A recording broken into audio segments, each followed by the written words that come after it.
Hello, I am Amit Ganguly back again with a new topic today. In our previous video on mental wellness, we had discussed that we need to stay happy when we are not feeling well, or we are not feeling happy or satisfied or accomplished. I have got few requests from my viewers to talk about what all can be done so that someone doesn't land up in this situation or in this unhappy state at all. Now for that, let's take few steps. Let's talk about few steps. One, we need to be social. Get connected with people around us. Let me narrate one incident which I have heard from one of my friend who is a school teacher in a reputed school in Pune.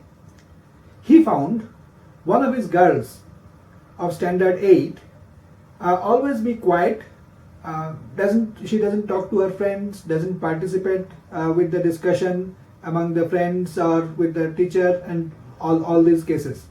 So one day, the teacher requested the girl to meet him after the class in one room for 15 minutes if she is fine. When she came, there is a gist of the conversation which the student and the teacher had. For our easy narration, let's consider the student's name is Meera. So, the teacher asked, "What happens, Meera? You are always quiet in class, don't play with your friends. Now with the class test marks also are going down drastically. What is bothering you?" Meera said, "Nothing, sir. I am not just feeling well." So teacher asked her, "Do you want me to call the school doctor, lady doctor of the school, so that she can check?" Meera said, no sir, that's okay." Teacher again said, "Meera, tell me one thing. Who all are there in your family, at your home?" She said, "My dad, mom and me." So it's a nuclear family basically. Now, the teacher said, "Okay, then you can treat me as your elder brother or uncle. Do you trust me? I shall not cause any harm or I shall not cause any harm to you. And whatever we will discuss in this room will remain between both of us, and we will not share, at least I will not share this with anyone else. Look, my child, your health is deteriorating. You are such a bright student, but your class marks and everything for last 6 months is going down. There is definitely something wrong. You can tell me what is bothering you, dear. Or else, please speak to your parents." With this, Meera started crying. Now the teacher started feeling embarrassed. Finally, he told, "Okay, my child, please don't cry. If you are not comfortable to discuss this with me, in that case, that's fine. Please go home. But please do talk to your parents. They are your best friends, best well-wisher, and definitely they will help you to come out of this situation, whatever is bothering you, troubling you." With this, Meera finally stopped crying. Then she opened up. She started telling, "Sir, you asked me to discuss with my parents, but they don't have any time, sir. Both my mom and dad are working. They leave home early in the morning at 7:30 when I board the school bus. I board the school bus and they take their cars to go to office. I come back from school at 4:30. Look, I have the key of my house with me. So I open the door, changed, take the food from the fridge, heat it up, eat, do my homework, everything alone. My mom and dad usually comes back home at around 8 p.m., 8 in the evening. Mom quickly changes and take the food from the fridge, get heated, give it to me for dinner, and both of them take their food to their respective rooms because they have conference call till late evening, sometime till midnight. Now tell me, sir, when can I speak to them?" With this, teacher was shocked. But still, he said, "How about Saturday and Sunday? They must be at home during those days. You can talk to them during those days." Meera again said, "No, sir. Saturday and Sunday, after breakfast, my dad goes to the club to play tennis. Then after lunch, He usually goes to meet his friends or go for go for some clubbing and all these things. And my mom, she takes rest in the first half. Then in the afternoon, after lunch, she goes out to meet her friends or go for a kitty party or something like that. I actually told them to stay with me, spend some time with me. But what they said is, now you are a grown-up girl and you should learn to manage things of your own. Moreover, in few years, you will be going abroad to study.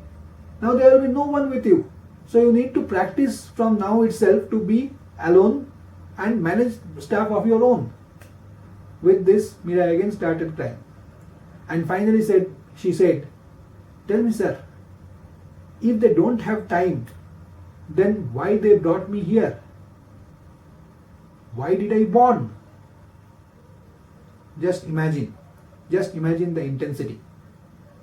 So, from this story, there are three broad roles we can identify which we can play. There are three roles broadly. One as parent, second as friend or colleague depending on the age of the person, and thirdly we ourselves. So I will take up the parent's role, what parents should do, how parents should behave first. Let's talk about that one first. Number one, please do have a healthy relationship at home among yourselves. Even if there is some ambiguity, there is some difference of opinion with the spouse, discuss it and sort it amicably. Don't get into an argument, quarrel in front of your children, because that creates a bad impact on your children. Number two, in today's economy, many of times, or rather I would say most of times, both the parents needs to work. Agreed, fine, that's fine. But one of them, at least one of them, need to give some time to their children. Okay, that's very important. Many of times we feel that when our children, son, daughter or both, whoever, whatever the scenario is, they are asking for some expensive item, be it a expensive mobile or a tab or some gadgets or whatsoever it might be.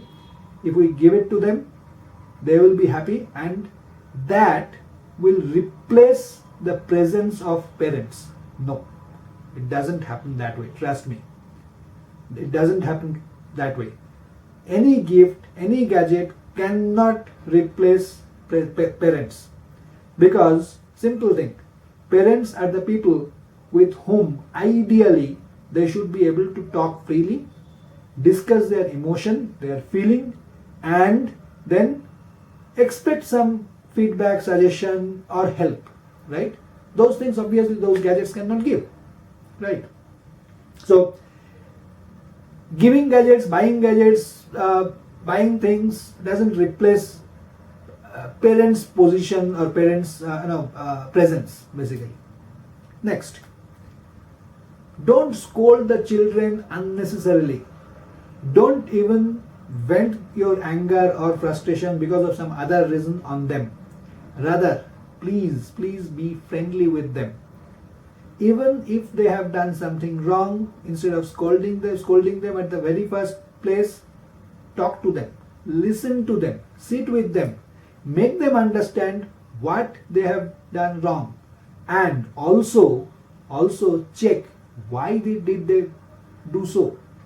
There might be some reason, some background for those actions or those doings, right? So, most important, listening. Listen to them with emotion, with empathy. Don't judge, don't interrupt them in between. Allow them to speak and then suggest. Instead of that, if we scold them at the very beginning, then what will happen? In future, they will do everything to hide things from the parents.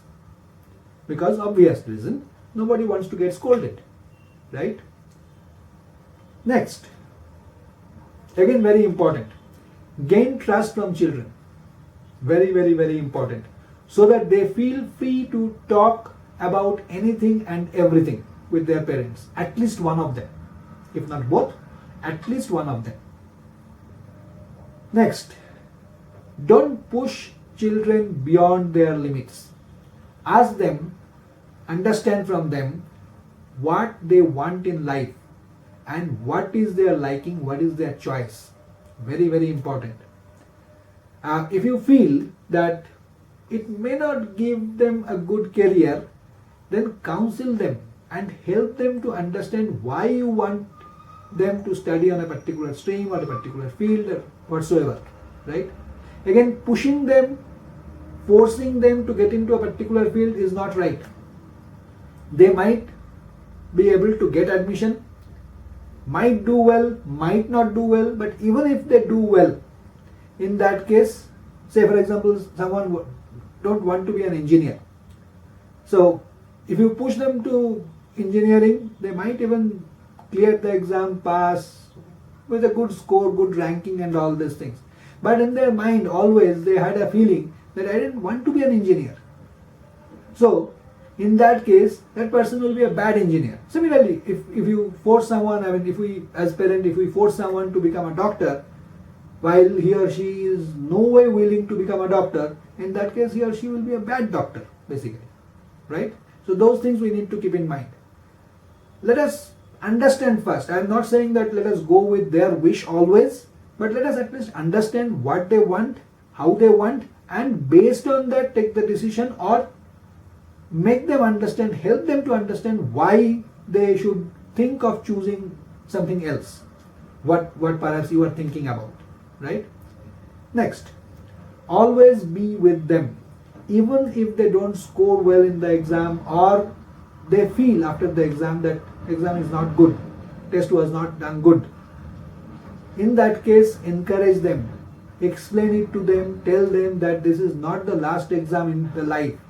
Ensure that they don't get disheartened. Help them to have a realistic expectation about themselves. As friend, as colleague, what all things we should do? Again, we have some roles to play. Number one, always have respect to the friends and colleagues. Respect their thoughts and decision. Never ever bully them, whatever the reason might be. Many of times, especially in the school, boys and girls get bullied or get body shamed also. Somebody is fat, somebody is too thin, whatsoever it might be. Somebody's complexion is very dark or somebody's complexion is very fair. All these things happens. So, as friend, as colleague, it's our responsibility that don't get into those areas. Don't say something which will feel them irritated. Never push them to the corner. Always listen to them with empathy. Don't judge, don't interrupt. Give suggestions only when asked. Don't jump into them and give suggestions. Look, you know what? You should do this. Right? People might not be in mood to take that. If we feel, most importantly, that our friend or colleague is under pressure, then in that case try to find out the reason, talk to him or her more frequently, more often, come close to him or her and find out the reason, right? Don't abandon him or her. Finally, as ourselves, we also have some role to play. Number one, have trust in our parents. We need to have trust in our parents and good friends. We need to identify who all are our good friends, especially when we are in school or colleges, right? If we are not sure who are the good friends and who are not so good friend, in that case, take help from the elderly people.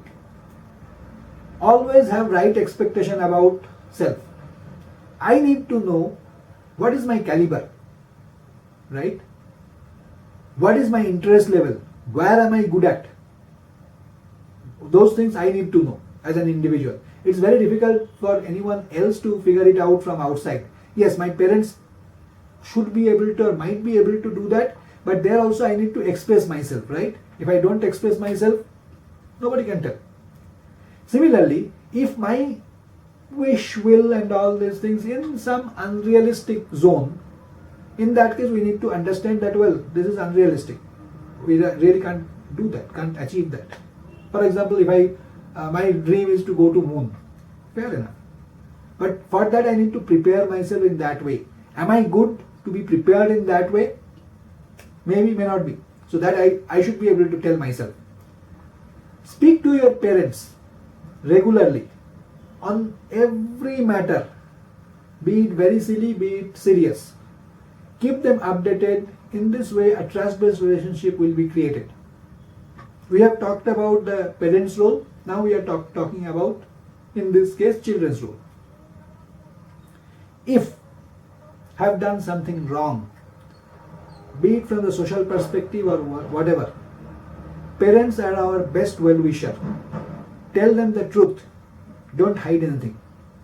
Even at the adulthood also, many of times we do something which is perhaps not right. Hiding from parents will not help anyway, right? If feeling low for any reason, please discuss it openly with the parents or with the close friends whom we trust. Don't keep our own feeling. We should not keep our own feeling hidden from others. If we keep it hidden within ourselves, then nobody will be able to help me, right? So this is broadly about this session. I don't want to make it very long. So I hope I have been able to give you some overview, some high level thoughts, what all things as parent, as friend, colleague, as myself, what all things we should do so that we don't feel low, we don't feel bad, we don't get into the depression and those kind of areas at all. So stay tuned. Again, please do subscribe my channel. There will be a lot of other videos keep on coming. Press the bell icon to get the notification. That's all for today. That's all for now. Thank you very much. Thanks for watching.